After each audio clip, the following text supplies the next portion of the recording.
அனைவருக்கும் இனிய மாலை வணக்கம். 13 ஜூன் 2025 மாலை 4:30 மணிக்கு சரியாக இந்த வானிலை அறிக்கையானது பதிவு செய்யப்படுகிறது. அதிகாரப்பூர்வ அறிக்கைக்கு இந்திய வானிலை அறிக்கையை பார்க்கவும். இது உங்கள் ஏஜேஸ் வெதர் அப்டேட் சேனல்.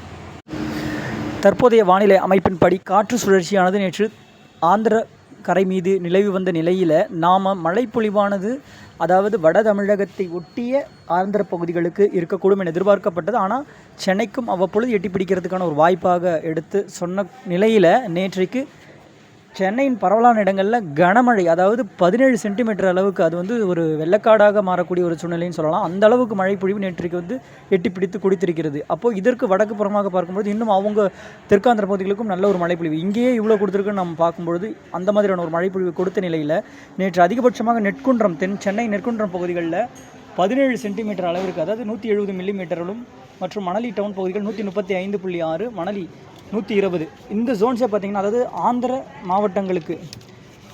எல்லையோர மாவட்டங்களுக்கு கனமழையாக பொழிந்துள்ளது. அதாவது இதை நான் மீண்டும் பதிவு செய்ய கடமைப்பட்டிருக்கேன்னு சொல்லலாம். முதலிடம் பிடிப்பது அந்த கர்நாடகம் மற்றும் ஆந்திர எல்லையோரம் நம்ம எதிர்பார்க்கப்பட்ட ஒன்று.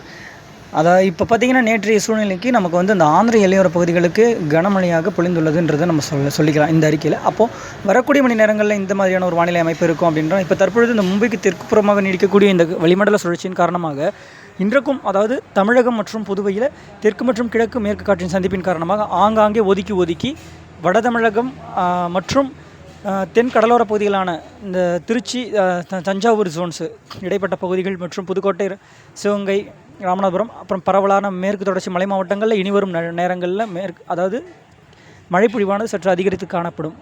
ஸோ நேற்றைக்கே பரவலான இடங்களில் கொடுத்துள்ளது. அதேமாதிரி தென் மாவட்டங்களையும் ஒரு இடங்களில் மழை பொழிவதற்கான ஒரு வாய்ப்பு இருக்கிறது. அடுத்தபடியாக இன்றைக்கும் பார்த்திங்கன்னா உள் மாவட்டங்கள்னு எடுத்துக்கொண்டால் நமக்கு வட உள் மாவட்டங்கள் ஆங்காங்கே கிருஷ்ணகிரி, தருமபுரி போன்ற மாவட்டங்களுக்கும் மழை பொழிவிற்கு இன்றைக்கும் சென்னை மற்றும் செங்கல்பட்டு, காஞ்சிபுரம் போன்ற மாவட்டங்களுக்கு இன்றைக்கும் லேசான ஒரு மழைக்கு வாய்ப்பு தெரிகிறது. அடுத்தடுத்த நாட்களில் நாளைக்கு பார்த்திங்கன்னா பரவலான இடங்களில் மழை பொழிவு தொடரக்கூடிய ஒரு வாய்ப்பாக இருந்தாலும் தென்மேற்கு பருவமழையின் தீவிரம் அடுத்தடுத்த நாட்களில் இனிவரும் நாட்களில் தீவிரமடைந்து காணப்படும். ஸோ இதன் காரணமாக வெப்பச்சலன இடிமழையின் தாக்கம் குறைந்து தென்மேற்கு பருவமழையோடு இணைந்த மழையாக ஆங்காங்கே அப்படின்ற மாதிரி கொடுக்கக்கூடிய ஒரு இதமான ஒரு சூழ்நிலையாக 15 தேதிக்கு மேலாக எதிர்பார்க்கப்படுகிறது. அடுத்தபடியாக அந்த ஒரு வானிலை சூழல் இப்படி தொடர்ந்த நிலையில் மேற்கு வங்க பகுதிகளில் ஒரு சுழற்சியானது உருவாகி அது உள்ளே உட்புற இந்திய பகுதிகள், நிலப்பகுதிகளில் ஊடுருவ செய்யும் பொழுது தென்மேற்கு பருவமழை சற்று வலுவாக இருக்கக்கூடிய ஒரு சூழ்நிலையில் 19-20 தேதி வரைக்குமே அது நீடித்து இப்போ 19-20 தேதிக்கு பிறகாக அதோடைய தாக்கம் சற்று குறையும் பட்சத்தில் மீண்டும் வெப்பச்சலன இடிமழை தமிழகத்தில் ஆங்காங்கே ஒரு இடங்களில் பதிவாவதற்கான ஒரு வாய்ப்பு இருக்கிறது. இது இந்த மாதிரியான ஒரு இதுன்றதை நம்ம அனலைஸ் பண்ணி கண்டிப்பாக அடுத்தடுத்த நாட்களில் எப்படி இருக்கும் அப்படின்னு சொல்லிடலாம்.